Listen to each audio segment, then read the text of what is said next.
Zipper rolls out to the right, pitches off to Taylor, and Taylor's to the 20, down to the 15, down to the 10, 5, 4, 3, 2, 1. Touchdown, Billy Taylor!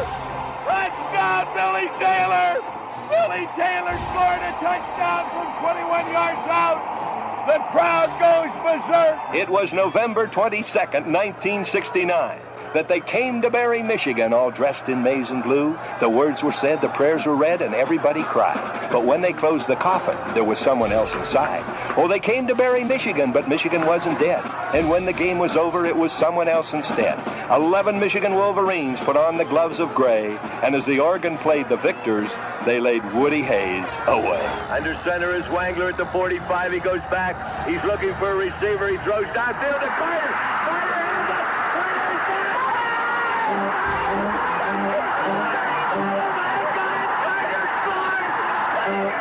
Who's got it better than us? Nobody!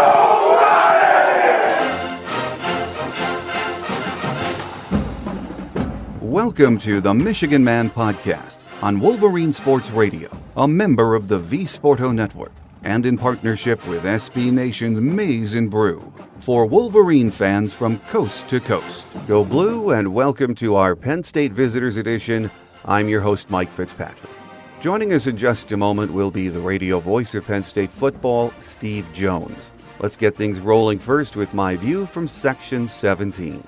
We knew even before the season started that this trip to Happy Valley would be a barometer game for Michigan. I fully expected Penn State would be unbeaten after 6 games, and I thought there was a pretty good chance we would be too. Penn State has been very good from the get-go. They did have to beat Iowa on the last play of the game on the road a few weeks ago, but really other than that, they have rolled through the early season. For Penn State, this is the first of 3 very difficult games. They have us this week and then go on the road for the next 2. To Columbus next week, then the week after they visit Spartan Stadium. If they come through this 3-game stretch at 9-0, they will have proven they are a very, very good football team and the best in the East. Which is saying a lot because I think this is the toughest division in college football. I don't think there is any argument about that either. This is also a coming home of sorts for John O'Korn. He grew up in Huntington, just 30 miles from Penn State. His mom still works in State College. So a lot of John's friends and family will be in the stands this Saturday. John said earlier this week he has to pick it up and play better, and he has to. We can't put everything on John's shoulders, but as Jim said the other day, picking on the quarterback is going after the low-lying fruit. It's just too easy. That said, I think John just needs to stay calm, take what the defense gives him in the passing game, and don't turn it over. If we can get a clean game from him, or close to that, and maybe a 14 of 20 passing night, we could be in this game. He doesn't have to win the game for us. Just be an effective game manager, and I know that's a term Jim Harbaugh does not like. As I said on our game day show on Tuesday, do I think we can win? Yes. It will take our best game of the season so far. So here's how I see it. We need to stay committed to the running game, or as Tim Drevno says, keep pumping. This defense is very good. The Penn State defense is what I mean. But we need to go right after it and pound the ball.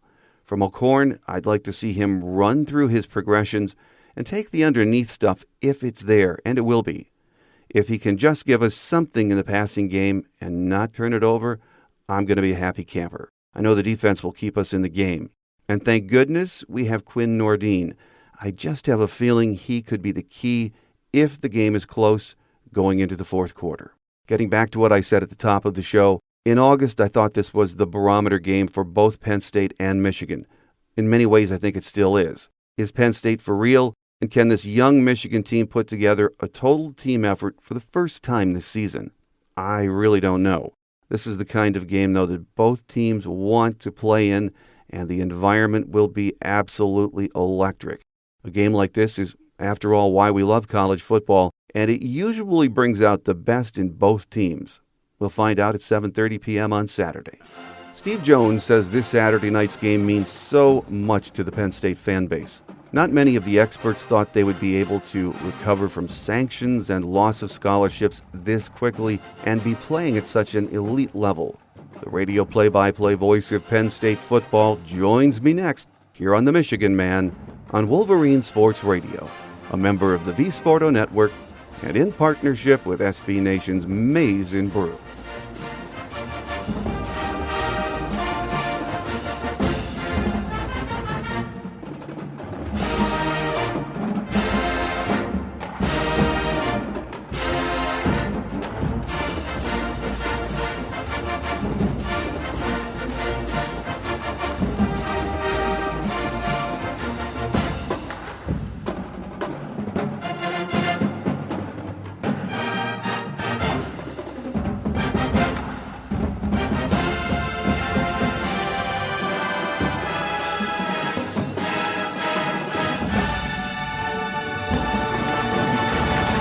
Back with us on our visitor segment this year is Penn State radio play-by-play voice Steve Jones. Steve, great to have you back. Well, it's always a pleasure. Appreciate it. Well, Steve, the good times are back in Happy Valley, number 2 in the country this week, 12.5-point favorites over Michigan for this Saturday night's big game. I'm sure Penn State fans are saying, yes, indeed, we are back. The Nittany Lions looking good, Steve. Well, I think they felt that last year is the way they closed out the season last year by winning the Big Ten championship. I think there's got to be a realization that times have changed across the board in college football, and that you have to start, in my opinion, start thinking of these things in terms of not being, you're ranked second in the country. I think that's irrelevant. I think that you have to look at it as the way college basketball is. There's a tournament in college basketball. Well, now it may be 4 teams, but there's a tournament in college football. Make sure you're in one of the 4 spots. Above all, I don't think it really matters what number you have to be in one of the 4 spots. I think there's a survive and advance mentality that needs to be thought of in college football in terms of how college football is covered these days. And Penn State so far has been able to survive and advance all 6 weeks of the season, with a big one coming up with Michigan. So, what point spread happens to be, what ranking happens to be, I think if you survive and advance, you put yourself in a position where you are now controlling your own destiny. You don't have to rely on anybody else to get where you want to go. It's really up to you as to where you're going to go, and you don't need help from anybody else.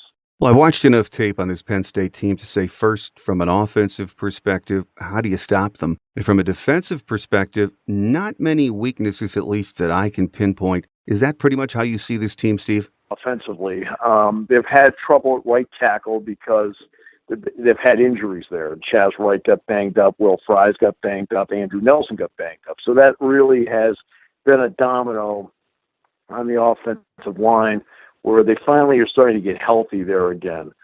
Mike Gesicki's been good. I think the wide receivers have been fine. McSorley makes a lot of really good decisions. And obviously Barkley's the kind of running back that anybody in the country would want to have. Defensively is the part where they've really stepped up and improved. They've become a better defensive team because I think they're getting a little bit more pressure up front than people thought. I think having the experience of a guy like Kabinda in the middle makes a big difference for them. And that is, after being the youngest or the second youngest team in college football 2 years ago, they're now an all-senior secondary, for example. All seniors back there. And they've got some length back there now, Mike, which has made a big difference. I think they saw in the Rose Bowl game against USC that their defensive backs were in great position. USC kept completing passes. Why? They didn't have the length.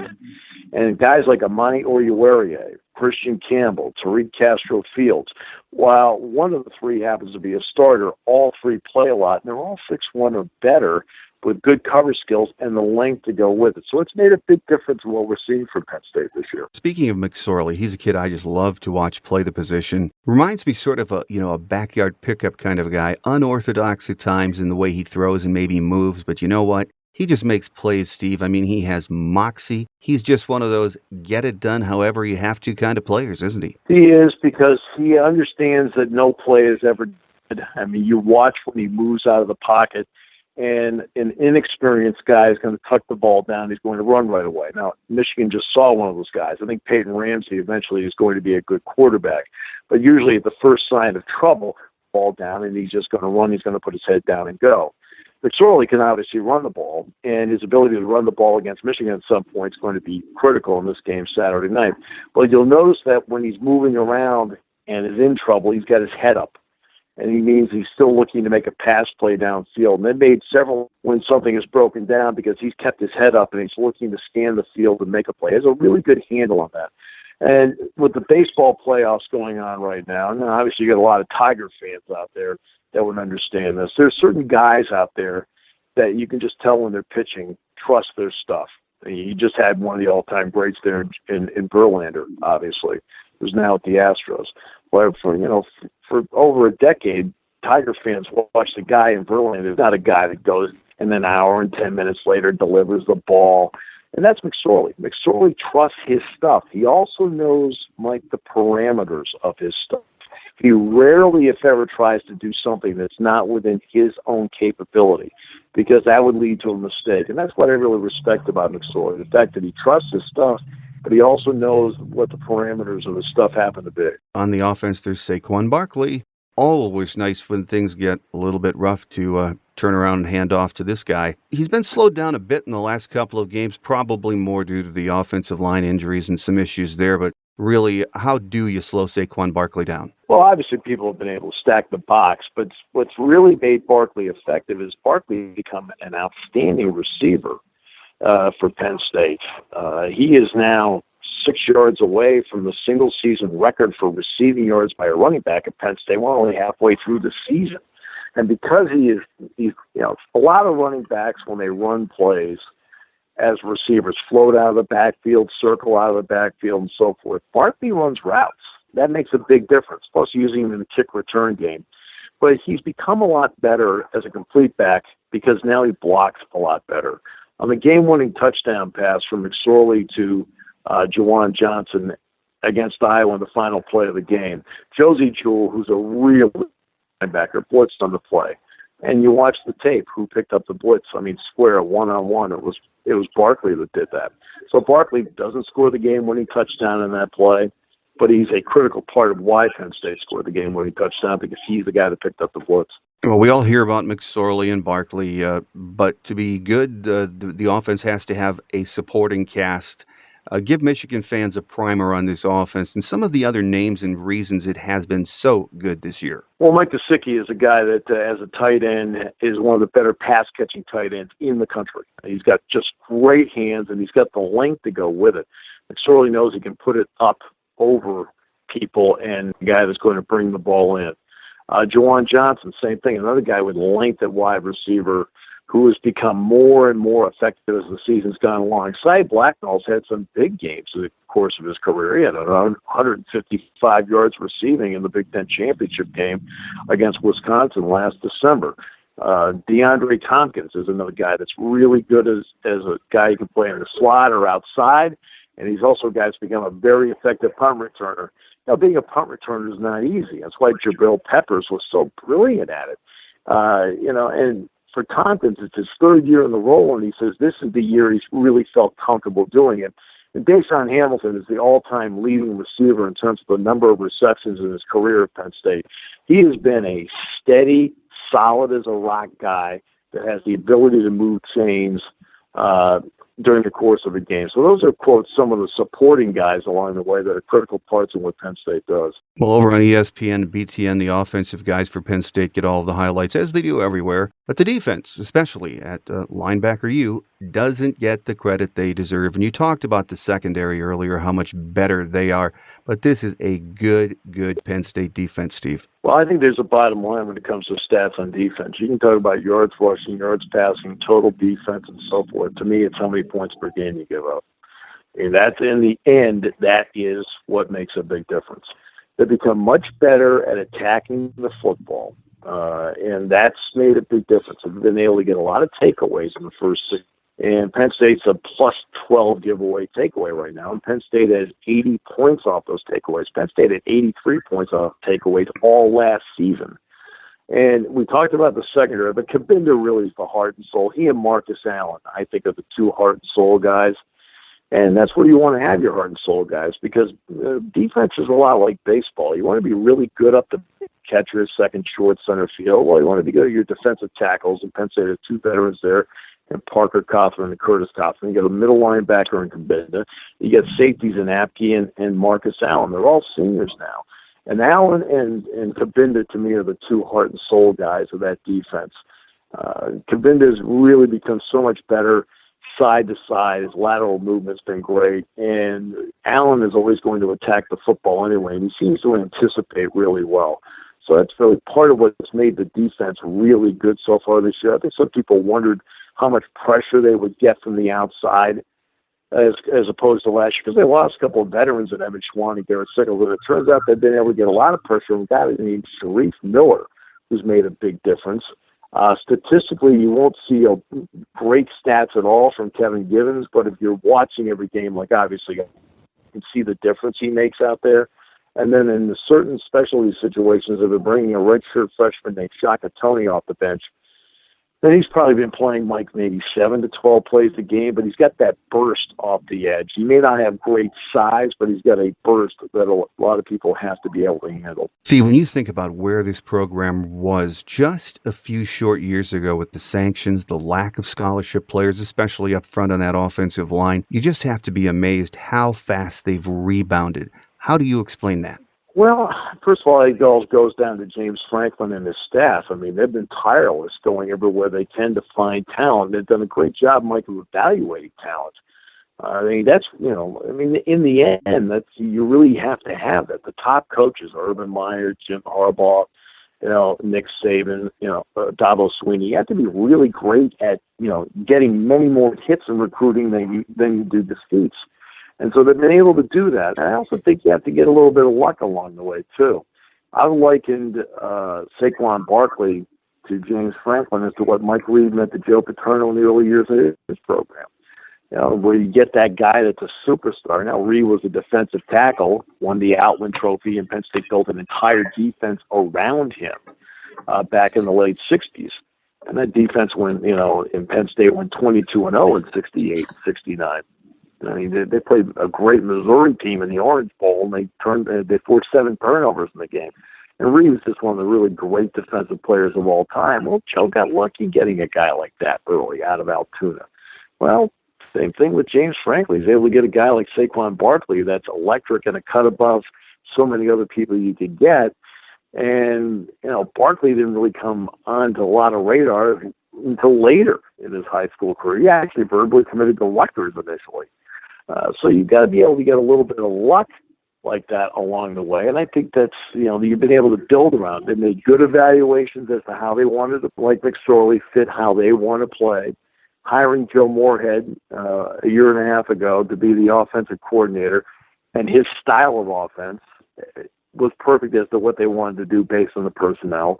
Elevating Brent Pryde, the defensive coordinator, when Bob Shoop left for Tennessee was another great move. So you've got to be able to hit it right. And it all comes down to hard work. James Franklin's not going to be outworked. Doesn't mean that, doesn't mean there aren't other people on par with him in terms of how hard they work. I'm just saying you've got a group of guys that won't be outworked in the country, and James Franklin is one of those guys in that group that will not be outworked. With us here on our visitors segment this week as we get ready for a huge game Saturday night in Happy Valley is Penn State radio play-by-play voice Steve Jones. Steve, I have to think this is a week Penn State fans have been waiting for a long time. The last time we saw this Penn State team was here in the Big House. We remember the outcome of that game. Since that time, Penn State is 15-1, I think is what it is. But it's going to be prime time. And as you said, for what it's worth, number 2 in the country right now, 12.5-point favorites. But for college football fans, what an atmosphere that is going to be Saturday night. Well, I mean, this is why the Big Ten has become, so entertaining for everybody across the country. The fact that in one division you've got Penn State, Michigan, Ohio State, Michigan State's doing really well too. I mean, all in the same division. That means they're all going to play each other along the way. And when Penn State had never played Michigan until they got into the Big Ten, and now it's turned into a great game and a great series between the two. I really think that when I look at the Michigan defense, I'm so impressed by the speed, the power. I mean, Rashawn Gary, Winovich, Khalid Hudson. I think McCray's really good. Devin Bush. You got to keep your eye on 10 the entire time as to where he is. Lavert Hill looks like he's starting to come on. as a corner. Higdon was impressive, I thought, the way he ran the ball the other day against Indiana. And Quinn Nordine is a great weapon. I mean, Michigan probably feels if they get the ball to the 30 to the 35, they're going to get points. So, look, it's a great matchup. It deserves to be in prime time. The whiteouts are always fun here. The atmosphere is always fun here. But you know what? I mean, Penn State's gone to Michigan, and they played a night game there a couple of years ago. It was an incredible atmosphere at Michigan. But this is what makes the conference a lot of fun. This conference is not a one-trick pony. It is not the Ohio State-Michigan game as, okay, we've got that one.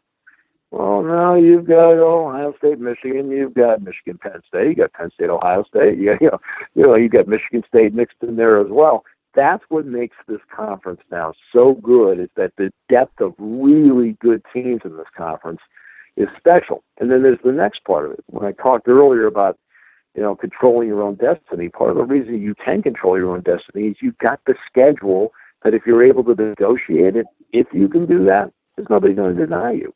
I mean, because the quality of the team that you're facing is so good in this conference. Well, this Saturday night, Michigan comes in, as everyone knows, with a 5-1 record. I know Michigan fans are going to be nervous because that 5-1 record certainly doesn't tell it all in what you've seen of Michigan, other than this great defense, which I know we do have, that leads you to believe they can come into Happy Valley in that atmosphere and beat Penn State. Well, the running game, first of all, Higdon ran for 200 yards in a road game on Saturday. And it made a big difference as to what they were doing. Donovan Peoples-Jones, I think eventually down the road is going to be a pretty good, deep threat for Michigan. Now for John O'Corn, he's coming home.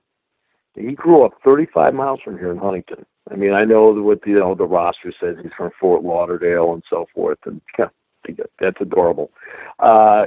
He went down to St. Thomas Aquinas, but he actually was the starting quarterback at Huntington Area High School here before he went down there, and of course then went to Houston. So he's coming back home. There's got to be a lot of people. He's probably getting swamped with tickets for people that want to go to this game. And I watched John play, and there's certain moments where John looks really good, and there's certain moments, obviously, where we see John struggle. I mean, I'm not saying anything that's out of turn here, because I watched the Purdue game. He's a big reason why Michigan won at Purdue. I thought he came off the bench when Wilton State got hurt, and I thought John played very, very well. So we're just going to see how it plays out. The field position is going to be important in a game like this. Giveaway, takeaway is going to be an important element in a game like this. And that Michigan defense, when you have 59% 3-and-outs, that keeps you in every single game. Every game when you have 59% 3-and-outs, and that's what the Michigan defense has this year. Well, when you look at keys for this Saturday night's game, Steve, Penn State's going to score points. I think that's a given. But can Michigan's offense create anything consistent, which we have not seen them really do yet to stay in the game? This might be oversimplifying it. I think Michigan's defense will cause Penn State problems. But the key to this game is going to be, can Penn State's defense control Michigan's offense? If they do that, it really does have the potential to be a big night for Penn State. Well, I think that, the defense is on both sides. When you look at this, Michigan's defense can keep them in the game. It's going to be up to Penn State's defense to make sure they keep them in the game. I think another big element of this, Mike, is playing with the lead. I think that if Michigan gets to the lead, they've got the kind of defense that can keep them in the lead like they did against Indiana last Saturday. I think that the other part is if Penn State gets to the lead, I think they've got the kind of defense that can help keep them in front. When Penn State played Iowa at Kinnick Stadium, Penn State did rally from behind to win that game, but Penn State spent the vast majority of that game actually in front. They didn't give up the lead until late in the game, and then all of a sudden they were put in the position where they had to go 12 plays, 80 yards. I've always felt that no matter what sport I'm doing, playing with the lead is so important because mentally, when you're playing from behind, that uphill grind becomes a problem. So I think, the team that can get to the lead in this game now puts itself in a really good position because now mentally you're forcing the other team to play uphill. Well, final question for you, Steve. You have been in the booth and around this program for a lot of years. How good do you think this Penn State team is? I think they're very good. We're about to find out, especially in the next 3 weeks, what that really means, because when you've got a stretch of Michigan, Ohio State, and Michigan State on 3 consecutive weekends, you find out exactly how good you are. Through the first 6 weeks of this season, I can tell you that they're really good. through the first 6 weeks. Now we'll see how things happen, starting with this one, how the next 6 weeks go. It's such a long season, and nobody knows how anything plays out. I mean, we can talk about predictability, but did anybody think Iowa State would beat Oklahoma? Did anybody think Syracuse would beat Clemson? Anybody think Cal would blow out Washington State? Did anybody think Arizona State was going to beat Washington? That's one of the reasons we love sports so much, because when you sit down and you watch a TV show, the vast majority of TV shows or movies are scripted, and you kind of get a feel of where it's going. In sports, we sit there and we enjoy it because of the unpredictability of it. You don't know what's going to happen. You don't know if there's going to be an overturned call in the Jets-Patriots game. You don't know if Justin Turner is going to hit a walk-off homer in the bottom of the ninth inning, 29 years of the day after Kirk Gibson did it. So, I mean, that's what makes the unpredictability of it. And that's what makes a matchup like Saturday night exciting, because we can talk all we want and we can think we know what's going to happen, but then we have before our eyes as to exactly what happens. That's why I enjoy my job so much, because I feel like I'm given a blank canvas before every single game and a brush, and I have to paint with words the picture, and then we see at the end how it turns out. Very well said. My guest today on our Visitors segment has been the longtime radio voice of Penn State football, Steve Jones. Steve, thanks for the time, and enjoy what should be an incredible environment on Saturday night in Happy Valley. Mike, it's always a pleasure. I appreciate your time. Quick Hits is next as we wrap it up on this week's Visitors Edition here on the Michigan Man on Wolverine Sports Radio, a member of the V Sporto Network, and in partnership with SB Nation's Maize and Brew.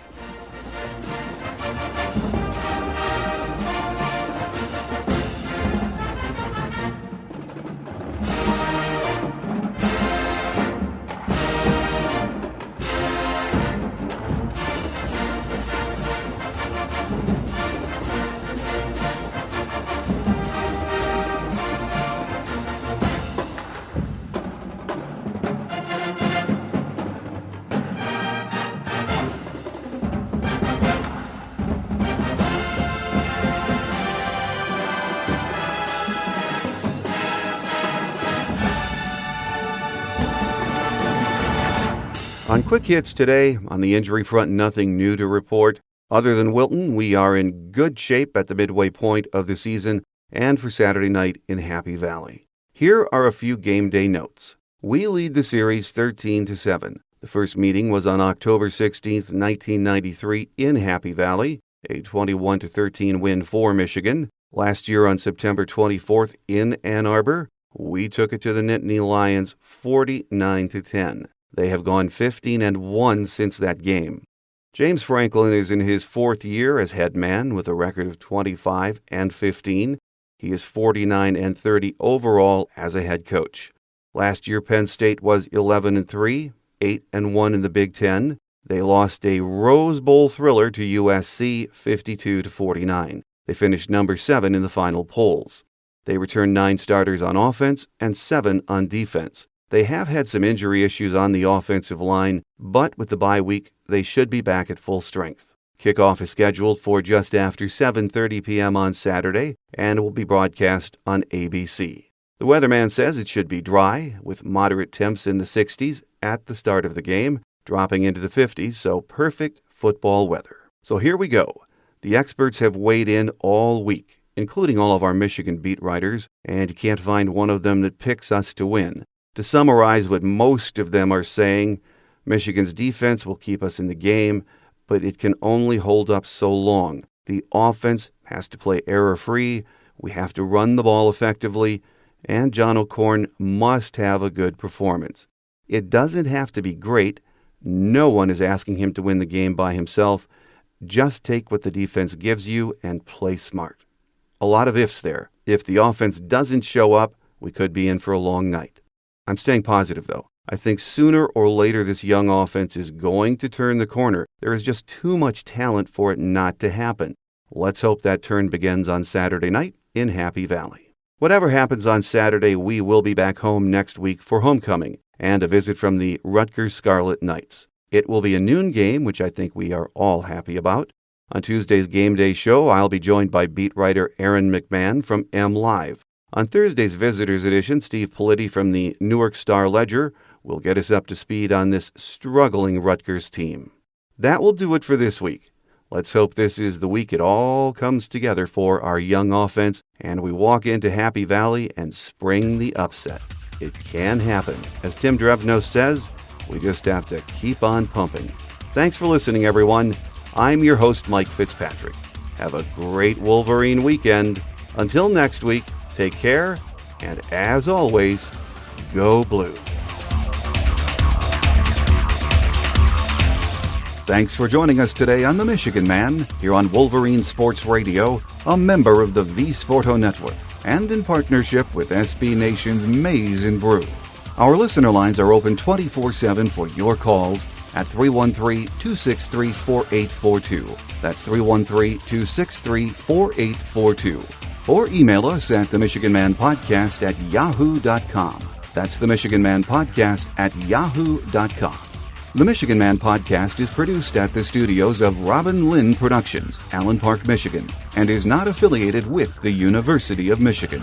Go Blue!